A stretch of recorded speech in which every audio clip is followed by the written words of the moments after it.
Hello बच्चों, आपका स्वागत है आपके अपने यूट्यूब चैनल जीएस भाई चौहान सर में। आज मैं क्लास 6 की एनसीईआरटी में जो ज्योग्राफी में चैप्टर नंबर 7 है उसको लेकर आया हूँ।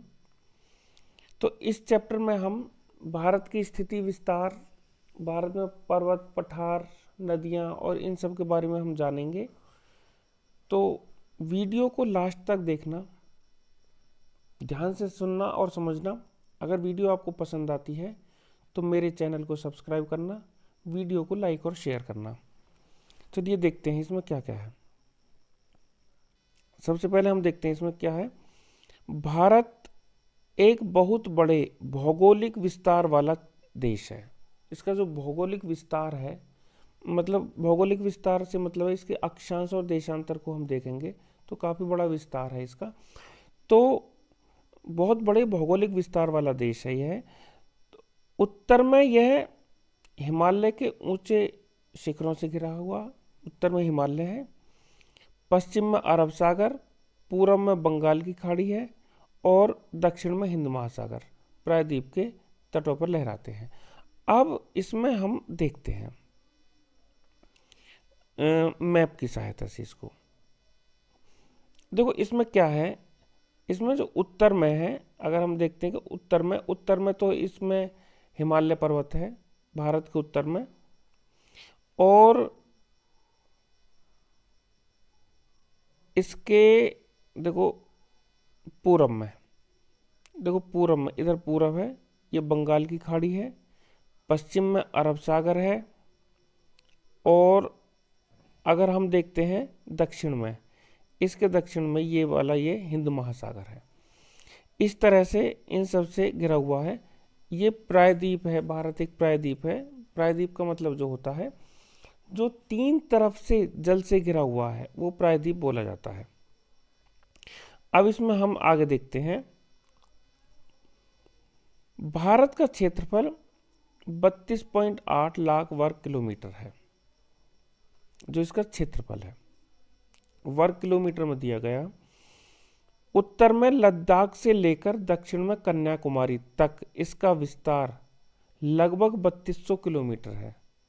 कहाँ उत्तर में अगर देखते हैं लद्दाख, जो लेह लद्दाख है, लद्दाख से लेकर, और दक्षिण में हम देखते हैं कन्याकुमारी तक, मतलब कश्मीर से कन्याकुमारी तक अगर देखते हैं इसका विस्तार वो है 3200 किलोमीटर। और अगर इसका विस्तार देखते हैं पूरब से पश्चिम तक, तो पूरब में देखते हैं अरुणाचल प्रदेश से लेकर पश्चिम में जो कच्छ तक इसका जो विस्तार है वो लगभग 2900 किलोमीटर है। ऊंचे ऊंचे पर्वत, भारतीय महामरुस्थल, उत्तरी मैदान, असमान पठारी सतह, तटीय भाग एवं द्वीप समूह स्थल रूपों की विभिन्नता को दर्शाते हैं। तो इसके जो स्थल रूप है वो विभिन्न विभिन्न प्रकार के हैं। कहीं पठार है, कहीं पर्वत है, कहीं मैदान है, कहीं नदियाँ, कहीं खाड़ी है, कहीं कुछ है। तो इस तरह से इसकी जो विभिन्नता को प्रदर्शित करते हैं इसकी स्थल की। अच्छा, यहाँ जलवायु, वनस्पति, वन्य जीवों के साथ साथ भाषा एवं संस्कृति में भी भिन्नता है। तो भाषा और संस्कृति की भिन्नता भी यहाँ देखने को मिलती है। अलग अलग स्थान पर जाएंगे, अलग अलग भाषा है, अलग अलग उनकी संस्कृति है। इस भिन्नता में भी हम एकता को पाते हैं जो हमारी परंपराओं में दिखती है। ऐसा है कि चाहे भाषा में भिन्नता है हमारी, चाहे जो हमारी भूमि है उसमें भिन्नता है, लेकिन जो हमारी जो संस्कृति है उसमें भिन्नता नहीं पाई जाती। हमारी संस्कृति जो है सबकी एक संस्कृति है, एक ही संस्कृति को अपनाते हैं। तो इस तरह से हम जो हमारी संस्कृति में देखा जाए तो विभिन्नता में भी एकता पाई जाती है। यही कारण है कि एक राष्ट्र में हम बंधे हुए हैं, एक ही राष्ट्र में हम बंधे हैं, विभिन्नता में भी एकता है। इसलिए वर्ष 2011 से अब तक की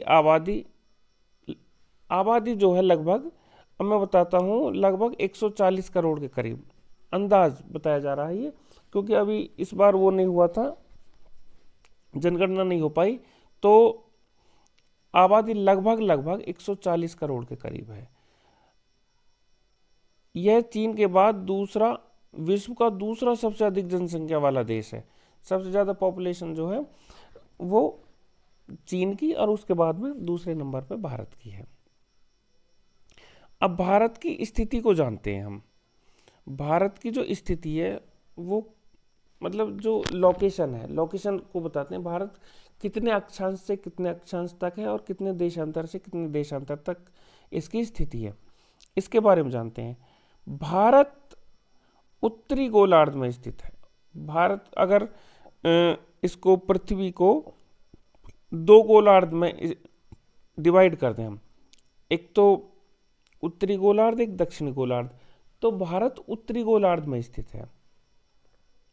भूमध्य रेखा के ऊपर की तरफ उत्तरी गोलार्ध है और नीचे की तरफ दक्षिणी गोलार्ध है, तो ये उत्तरी गोलार्ध में स्थित है हमारा भारत। और इसके बाद इसकी जो वो है, जो हमारी कर्क रेखा है, कर्क रेखा 23.5 डिग्री उत्तर में है। 23.5 डिग्री उत्तर में, मतलब 23 डिग्री 30 मिनट उत्तर की तरफ है, जो हम अक्षांश में देखते हैं, लैटिट्यूड। ये 23.5 डिग्री देश के लगभग मध्य भाग से होकर गुजरती है, हमारे देश के लगभग मध्य भाग से होकर गुजरती है। और जो मकर रेखा है, मकर रेखा 23.5 डिग्री दक्षिण में है, लेकिन वो हमारे भारत देश से होकर नहीं गुजरती है। कर्क रेखा गुजरती है लगभग मध्य से, बिल्कुल मध्य से नहीं, लगभग मध्य से होकर गुजरती है ये। अच्छा, दक्षिण से उत्तर की ओर भारत की मुख्य भूमि का विस्तार, दक्षिण से उत्तर की ओर, यह 8.4 मतलब 8 डिग्री 4 मिनट से 37 डिग्री 6 मिनट तक उत्तरी अक्षांश के बीच है। 8.4 से 37.6 तक। देखो मैं दिखाता हूं इसमें, जो हमारा भारत है उसका जो बताया विस्तार, मुख्य भूमि का जो विस्तार है 8 डिग्री 4 मिनट उत्तर से 37 डिग्री 6 मिनट उत्तर के बीच स्थित है। तो ये देखो, ये जो है दक्षिण से उत्तर की तरफ है हमारा, ये है उत्तर और ये है हमारा दक्षिण, ये वाला इधर दक्षिण। तो दक्षिण और उत्तर के बीच का जो विस्तार है तो वो 8 डिग्री, यहाँ 8 डिग्री 4 मिनट, यहाँ 8 डिग्री 4 मिनट, इसका जो विस्तार है यहाँ पे 8 डिग्री 4 मिनट से, और ऊपर जाके हम देखते हैं इसका वो बैठेगा 37 डिग्री 6 मिनट तक, उत्तर और दक्षिण के बीच का विस्तार इसका। और अगर इसका पूर्व से पश्चिम की तरफ विस्तार देखते हैं, पूर्व से पश्चिम के बीच में विस्तार 68 डिग्री 7 मिनट पूर्व से, 97 डिग्री 25 मिनट पूर्व देशांतर। भारत अगर देखा जाए, जो पूर्व और पश्चिमी गोलार्ध में हम इसको डिवाइड करते हैं पृथ्वी को, तो ये पूर्वी गोलार्ध में आएगा भारत हमारा। तो पूर्वी देशांतर से पूर्वी देशांतर के बीच ही है ये। तो 68.7 से 97.25 तक, 68.7 से 97.25 तक ये जो इसका विस्तार है पूर्व में, ये यहाँ से और यहाँ तक का, इस पूर्व से पश्चिम तक का इसका जो विस्तार वो ये 68.7 से 97.25 तक, मतलब 68 डिग्री 7 मिनट से 97 डिग्री 25 मिनट तक इसका विस्तार है। अगर हम विश्व को पूर्वी एवं पश्चिमी गोलार्ध में बांटते हैं तो भारत की स्थिति किस गोलार्ध में होगी? मैंने अभी बताया था ये पूर्वी गोलार्ध में स्थित होगा। बहुत बड़े देशांतरीय विस्तार लगभग 29 डिग्री के कारण, 29 डिग्री इसका देशांतरीय विस्तार है लगभग, क्योंकि हम इसको अगर देखेंगे ये जो 97-25 में से 68-7 को हम घटाएंगे तो लगभग मतलब लगभग बता रहा हूँ, लगभग बैठेगा इसका 29 डिग्री इसका विस्तार बैठ रहा है। तो 29 डिग्री विस्तार के कारण यहाँ के दो छोरों पर स्थित स्थानों के स्थानीय समय में बहुत अधिक अंतर हो सकता था। इस तरह की दूरी पर स्थित दो स्थानों के बीच का अंतर लगभग 2 घंटे हो सकता है। 2 घंटे हो सकता था अंतर, लेकिन किया नहीं गया है। अगर हम देखते हैं कि यहाँ से इस वाले से हम यहाँ अगर देखते हैं, इससे पूरब से यहाँ से और यहाँ पश्चिम तक इसका जो विस्तार है, यहाँ तक, यहाँ से यहाँ तक, तो ये जो विस्तार है ये लगभग 29 का है। 29 डिग्री का विस्तार है। 1 डिग्री में 4 मिनट, 1 डिग्री में मतलब 1 डिग्री घूमने में 4 मिनट का समय लगता है। 1 डिग्री में 60 मिनट होती हैं, तो 1 डिग्री घूमने में पृथ्वी को 4 मिनट का समय लगता है। तो लगभग 120 मिनट हो गई, ये लगभग हो गई 120 मिनट यहाँ से और यहाँ तक, मतलब पूरब से पश्चिम तक।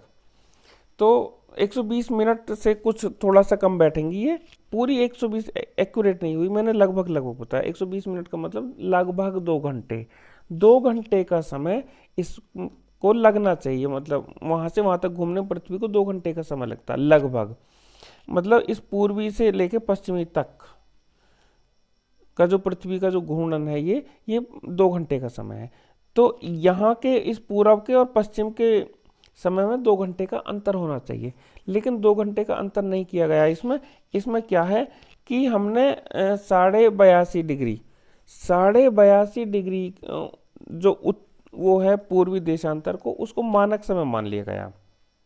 मैं इसमें दिखाता हूँ आपको, इसमें देखो, हाँ वो 2 घंटे का समय होगा। इसमें देखते हैं आगे, जैसा कि हमने पहले पढ़ा कि 1 डिग्री के लिए स्थानीय समय में 4 मिनट का अंतर आता है। 1 डिग्री घूमने में पृथ्वी को 4 मिनट का समय लगता है। पश्चिम से गुजरात की अपेक्षा पूरब के अरुणाचल प्रदेश में सूर्योदय लगभग 2 घंटे पहले होता ही है। अरुणाचल प्रदेश में सबसे पहले सूर्य निकलता हमारे देश में देखा जाए तो उसके 2 घंटे बाद तब जाके गुजरात में सूर्य निकलेगा। तो अब लेकिन हमने, अब बात यह है एक ही देश में 2 तरह के समय नहीं हो सकते, इसलिए हमने जो 82.5 डिग्री पूर्वी देशांतर को, मतलब 82 डिग्री 30 मिनट वाले पूर्वी देशांतर को हमने मान लिया इसका मानक समय।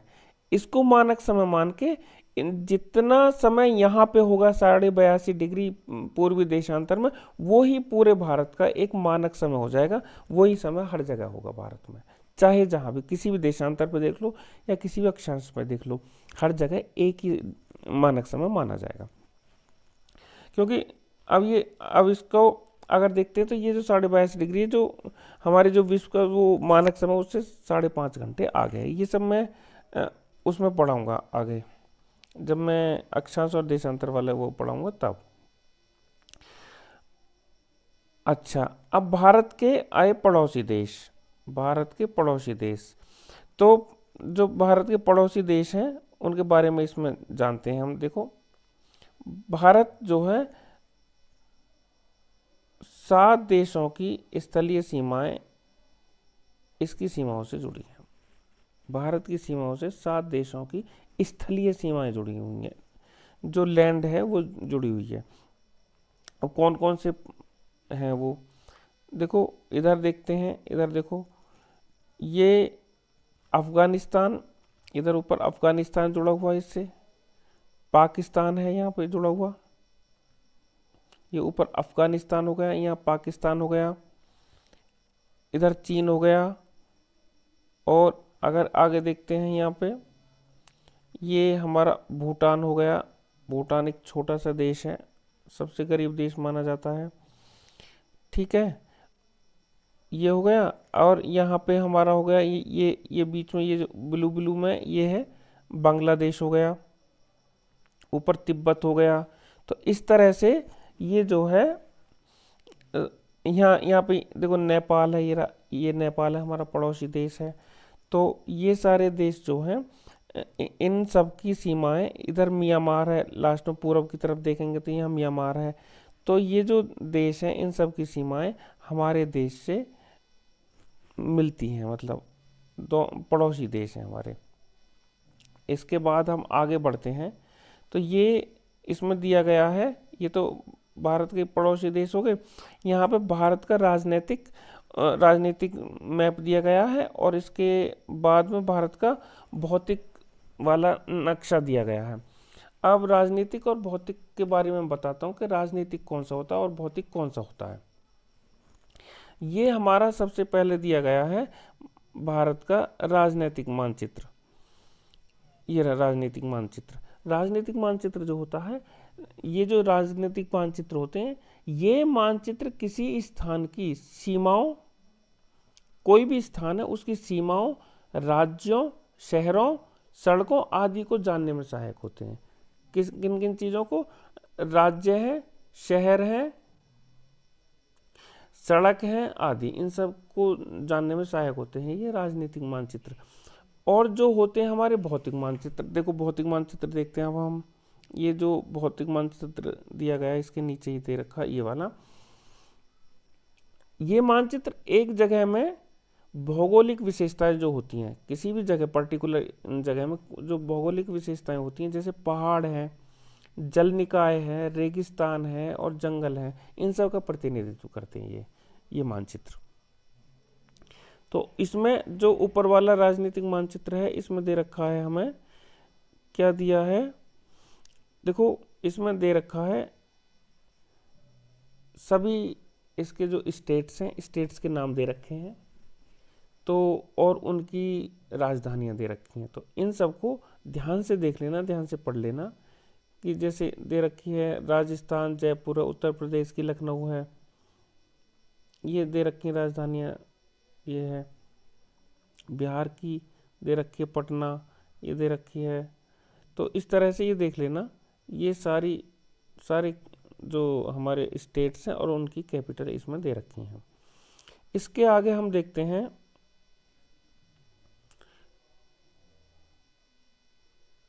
आगे,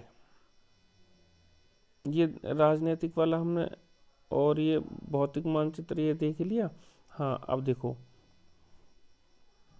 राजनीतिक एवं प्रशासनिक विभाजन। भारत एक विशाल देश है।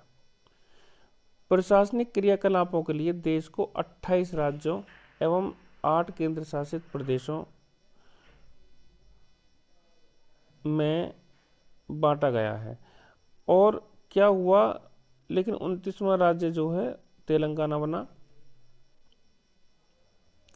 अब 29 राज्य हैं। तो दिल्ली भारत की राजधानी है। राज्यों का निर्माण मुख्यतः भाषाओं के आधार पर हुआ। जो भाषाएं बोली जाती हैं, कहीं तमिल है, कहीं मलयालम है, कहीं कुछ है, कहीं कुछ है, इस तरह की जो भाषाएं हैं उन भाषाओं के आधार पे इसका जो है मतलब विभाजन हुआ है राज्यों का। अब इसमें जो भौतिक विभाजन उसमें देखते हैं। भारत में पाई जाने वाली भौतिक आकृतियां विभिन्न प्रकार की हैं। भौतिक विभाजन जो किया गया है, जो फिजिकल इसका वो किया गया है, वो किस तरह किया गया है, तो भारत में पाई जाने वाली जो भौतिक आकृतियां वो विभिन्न प्रकार की हैं। जैसे पर्वत है, पठार है, मैदान है, तट है, द्वीप समूह है, इस तरह से सब अलग अलग है। उत्तर में बर्फ से ढका हुआ हिमालय संतरी का कार्य करता है। ये संतरी मतलब ये प्रहरी का काम करता है हमारे देश में। तो उत्तर में एक जैसे पहरेदार खड़ा हुआ है, इस तरह से खड़ा हुआ है हिमालय पर्वत। हिमालय का अगर हम संधि विच्छेद करते हैं, हिम प्लस आलय, हिम का मतलब बर्फ, आलय का मतलब घर, बर्फ का घर हिमालय। तो हिमालय पर्वत को 3 मुख्य समानांतर श्रृंखलाओं में बांटा गया है। सबसे उत्तर में श्रृंखला को बोलते हैं वृहत हिमालय, वृहत, और इसको हिमाद्री भी बोलते हैं। और जो बीच वाली है इससे दक्षिण में, तो वो जो है उसमें क्या है, मध्य हिमालय बोलेंगे। ऊपर वाले को वृहत हिमालय, फिर मध्य हिमालय बोलेंगे। और सबसे लास्ट में जो है सबसे दक्षिण की तरफ वो है शिवालिक, ये सबसे दक्षिण में स्थित है। मध्य हिमालय वो बीच में है, वृहत हिमालय ऊपर है, और जो है बाकी शिवालिक जो है वो सबसे नीचे है। तो इस तरह से हम जो है इसमें देखते हैं, देखो ये है, ये मानचित्र है, ये हिमालय है, सबसे ऊपर वृहत हिमालय है, फिर मध्य हिमालय हो गया, और सबसे नीचे जो है, सबसे नीचे ये शिवालिक, शिवालिक ये श्रेणियां हैं शिवालिक। अब इसके बाद हम देखते हैं आगे हिमालय के दक्षिण में भारत का उत्तरी मैदान स्थित है। मतलब हिमालय के दक्षिण में, हिमालय खुद उत्तर में है, लेकिन हिमालय के जो दक्षिण में है भारत का उत्तरी मैदान स्थित है। अब मैं दिखाता हूँ ये कहाँ की बात की जा रही है। मानचित्र में देखते हैं, हिमालय पर्वत है, ये हिमालय पर्वत है, और हिमालय के दक्षिण में इधर को, और हिमालय के दक्षिण में, हिमालय का तो दक्षिण है ये, लेकिन भारत का उत्तरी भाग है ये, क्योंकि इधर इधर इधर पूरब है, ये पश्चिम है, ये उत्तर है, उत्तर वाला हिस्सा सबसे नीचे दक्षिण है। तो इसके बाद देखो आगे पढ़ते हैं इसको। ये मैदान समतल और सपाट है, प्लेन है बिल्कुल। ये मैदान कैसे हैं? सिंधु, गंगा, ब्रह्मपुत्र तथा इनकी सहायक नदियों के द्वारा लाए गए जलोढ़ निक्षेपों से बने हैं।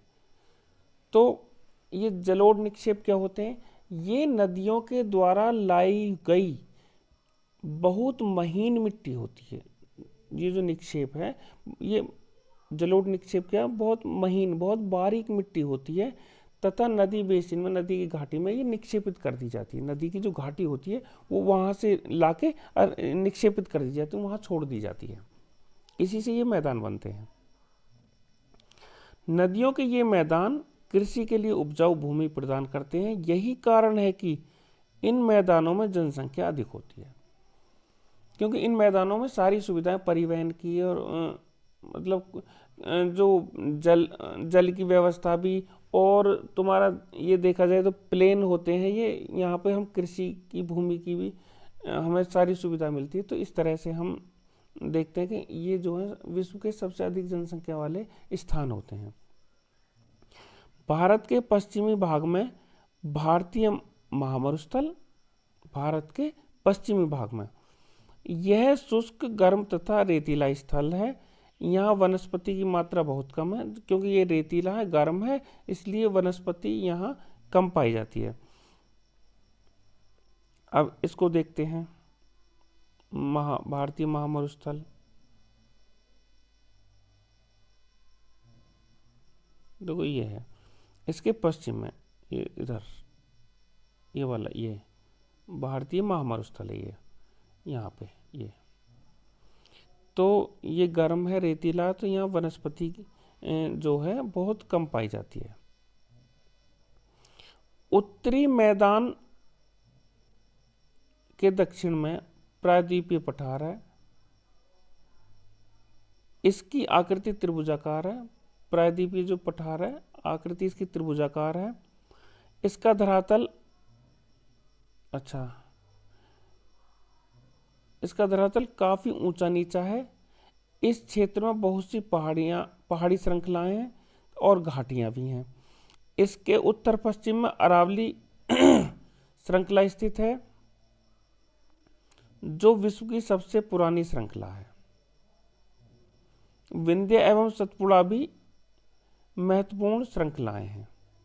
देखो देखते हैं, ये हमारा प्रायद्वीपीय पठार है। प्रायद्वीप किसको बोलते हैं? जो तीन तरफ से जल से घिरा हुआ होता है। ये इसकी अरावली श्रेणी हो गई, यहाँ पे अरावली, ये वाली, ये अरावली श्रेणी हो गई यहाँ पे। और ये विंध्य और सतपुड़ा, ये सतपुड़ा यहाँ पे हो गई इसमें।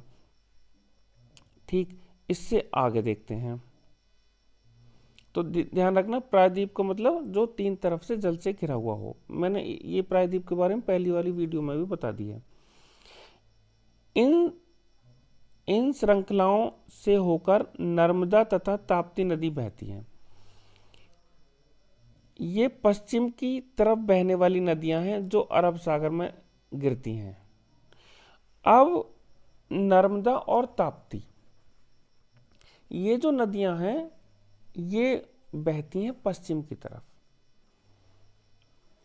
और नहीं तो ज़्यादातर जो नदियां हैं पश्चिम से पूरब की तरफ बहती हैं, पश्चिम से पूरब की तरफ, लेकिन ये पश्चिम की तरफ बहती हैं। तो ध्यान रखना, ये क्वेश्चन बन जाता है जीएस में कि पश्चिम से की तरफ बहने वाली नदियों के नाम। तो नर्मदा और ताप्ती, और भी नदियां हैं तो उन नदियों के नाम भी बता देता हूँ। नर्मदा है, माही है, साबरमती है, और ताप्ती है, और लूनी है। तो इसका ध्यान रखना, इसको ऐसे कर लेना, मैं बता देता हूँ। नमस्ते, नमस्ते लो, देखो नमस्ते लो, ये हमारा जो इसकी ट्रिक हो जाएगी। तो न से पहले नर्मदा, ठीक है, नर्मदा हो गई, फिर मैं से ये होगी माही, ये सह है, ये जो सह से साबरमती हो गई, और तय से होगी ताप्ती, अल्लह से होगी लूनी। नर्मदा, माही, साबरमती, ताप्ती, लूनी, ये नदियां जो हैं ये पश्चिम की तरफ बहती हैं, बाकी नदियां पश्चिम से पूरब की तरफ बहती हैं। तो ये चीज ध्यान रखना, जीएस में ये क्वेश्चन बन जाता है। और ये कहाँ, अरब सागर में जाके गिरती हैं, क्योंकि ये अरब सागर की तरफ बहती हैं। अगर आप देखेंगे इसको, इसमें ये नदियां हैं, नर्मदा है, यहाँ ताप्ती है, ये इनके देखो एरो, देखो ये किधर को जा रही है, इधर की तरफ। जब ये इधर की तरफ जा रही है, इधर क्या है, अरब सागर है। तो ये जो नदियां हैं, ये नदियां जाके अरब सागर में जाके गिरती हैं। इस पठार के पश्चिम में पश्चिमी घाट, या उसको सह्याद्री बोलते हैं, पूरब में पूर्वी घाट स्थित है। पश्चिमी घाट का विस्तार एक समान रूप से है, जबकि पूर्वी घाट बीच बीच में टूटा हुआ तथा असमान है। इन पठारों में खनिजों जैसे कोयला है, लोह अयस्क की प्रचुरता है, ये प्रचुर मात्रा में पाए जाते हैं। अब देखते हैं इसका जो ये जो बात बताई, इसमें इसके पश्चिमी घाट जो है, पश्चिमी वाला जो घाट है वो उसका विस्तार एक समान रूप से है। अब पूर्वी जो टूटा फूटा है और असमान है। देखो इसमें देखते हैं, ये इसका पश्चिमी घाट है। पश्चिमी घाट देखो इधर से आप देखोगे बिल्कुल एक समान है, एक समान इसका विस्तार। और जो है इसका पूर्वी घाट है, बीच बीच में टूटा फूटा और असमान है ये, इस तरह से ये। अब आगे इसमें देखते हैं, पश्चिमी घाट के मैदान में, पश्चिमी घाट के पश्चिम में, पश्चिमी घाट जो उसके पश्चिम में तथा पूर्वी घाट के पूरब में तटीय मैदान स्थित है। तटीय मैदान कौन से हैं, जो सागर तट के पे हैं। पश्चिमी तटीय मैदान काफी संकरे हैं, पश्चिमी वाले संकरे हैं, और जो पूर्वी तटीय मैदान है वो काफी चौड़े हैं, पूर्वी वाले। अब उसकी अपेक्षा करती है चौड़े हैं। वहां पूरब की ओर बहने वाली कई नदियां हैं, जैसे महानदी, पूर्वी वाले बता रहा हूं मैं, गोदावरी, कृष्णा और कावेरी, ये बंगाल की खाड़ी में गिरती हैं। ये नदियां अपने मुहाने पर उपजाऊ डेल्टा का निर्माण करती हैं। बंगाल की खाड़ी में गंगा एवं ब्रह्मपुत्र नदियों के मुहाने पर जो बना है डेल्टा, उसका नाम है सुंदरबन डेल्टा। उस डेल्टा का क्या नाम है, सुंदरबन डेल्टा। तो डेल्टा के बारे में मैंने पहले भी वीडियो में बता दिया था, डेल्टा को मैंने परिभाषित कर दिया था कि डेल्टा हम किसको बोलते हैं। फिर भी मैं इसको एक बार बता देता हूं। नदी के मुहाने पर वह स्थान जहां नदी के साथ बहकर आई हुई मिट्टी और रेत के कारण छोटे छोटे तिकोने भूखंड बन जाते हैं, उनको हम डेल्टा बोलते हैं। ये बनते हैं रिवर के माउथ पे, नदी के मुहाने पर, जहां वो नदी जाके सागर में मिलती है, वो डेल्टा का निर्माण होता है वहां पे। तो अब इसके आगे देखो, मैं पहले ये दिखा दूं, महानदी जो है, महानदी गोदावरी, कृष्णा, कावेरी, ये जाके बंगाल की खाड़ी में गिरती हैं। अब देखो इसमें देखते हैं हम मैप में, ये है हमारी महानदी, महानदी हो गई, और ये कृष्णा नदी हो गई, और नीचे ये हो गई कावेरी, सबसे नीचे यहाँ ये वाली देखो, ये कावेरी हो गई। ये कहाँ गिरेगी? बंगाल की खाड़ी में। क्यों? देखो ये पूरब की तरफ बह रही है, पश्चिम से पूरब की तरफ, तो यहाँ जो नदी जो बह रही है ये इधर को ऐसे बह रही है, तो ये कहाँ गिरेगी? बंगाल की खाड़ी में। वो दोनों नदियाँ कहाँ गिरी थी? अरब सागर में, वो इधर को पश्चिम की तरफ को बह रही थी। ठीक है, शायद ये समझ आ गया होगा। अब आगे देखते हैं, इसमें भारत में 2 द्वीप समूह भी हैं। लक्षद्वीप समूह अरब सागर में स्थित है, ये केरल के तट से कुछ दूर स्थित प्रवाल द्वीप हैं। अंडमान एवं निकोबार द्वीप समूह भारत के दक्षिण पूर्व में बंगाल की खाड़ी में स्थित हैं। अब इसमें दिखाता हूं मैं आपको कौन सा द्वीप समूह कहाँ पे है। देखो इसमें देखते हैं हम, ये है जो हमारा लक्षद्वीप समूह है, ये वाला, ये लक्षद्वीप समूह, ये अरब सागर में है। और जो हमारा अंडमान निकोबार द्वीप समूह, ये दोनों ही भारत में आते हैं, ये हमारा बंगाल की खाड़ी में स्थित है। और लास्ट में इसमें ज़्यादा कुछ नहीं बचा है। अब इसमें बताया थोड़ा सुनामी के बारे में, तो इसमें बताया कि क्या आप जानते हैं कि कौन सा द्वीप समूह वर्ष 2004 में सुनामी से प्रभावित हुआ था? समाचार पत्रों व लोगों से बातचीत के जरिए जानकारी प्राप्त कीजिए कि जब सुनामी भारतीय तट से टकराई थी तो किस प्रकार के लोगों ने अलग अलग तरीके से इस चुनौती का सामना किया था। सुनामी एक विशाल सागरीय तरंग है जो समुद्र तल पर भूकंप के कारण उत्पन्न होती है। तो मैं इस चैप्टर के अंतर्गत तो नहीं आता, लेकिन मैं थोड़ा सा इसके बारे में बता रहा हूँ कि सुनामी जो आई थी 25 दिसंबर 2004 को आई थी, दिन शनिवार था। इसमें तो लोग बाग क्रिसमस मना रहे थे, तो देर रात को तक लोगों ने पार्टी की, क्रिसमस को सेलिब्रेट किया। उसके बाद में वो देर रात को सोए, और सुबह को जो जागते हैं वो लोग 26 दिसंबर को, रविवार के दिन, संडे को, तो जब जागते हैं तो 6:28 की बात थी लगभग। तो उस समय जो सुनामी है, सुनामी अपने पूरे जोरों पर आई, और लगभग 100 फीट ऊंची समुद्र की लहरें उठ रही थी।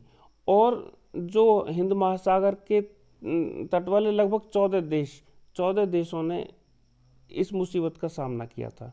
तो वो लोग सोकर जागे भी नहीं थे, इतने ही सुनामी ने अपना कहर बरपा दिया था। तो और कुछ लोग समुद्र के किनारे भी थे, तो वो इतना भी नहीं सोच पाए कि हमको क्या करना, कैसे करें, क्या करें, वो बचने का सोच भी नहीं पाए थे। इतने तो सुनामी ने पूरा जोर पकड़ लिया, और जो लोग बाग है, गाड़ी है और इस तरह की चीज़ें हैं, तो वो तो एक तिनके की तरह उसमें बहने लग गए थे। तो ये सुनामी के बारे में था थोड़ा सा इसमें। तो अब इस चैप्टर को हम यहीं फिनिश करते हैं, ये चैप्टर यही पूरा हो गया। तो अगर आपको मेरी वीडियो पसंद आई हो तो वीडियो को लाइक शेयर करना, चैनल को सब्सक्राइब करना। धन्यवाद।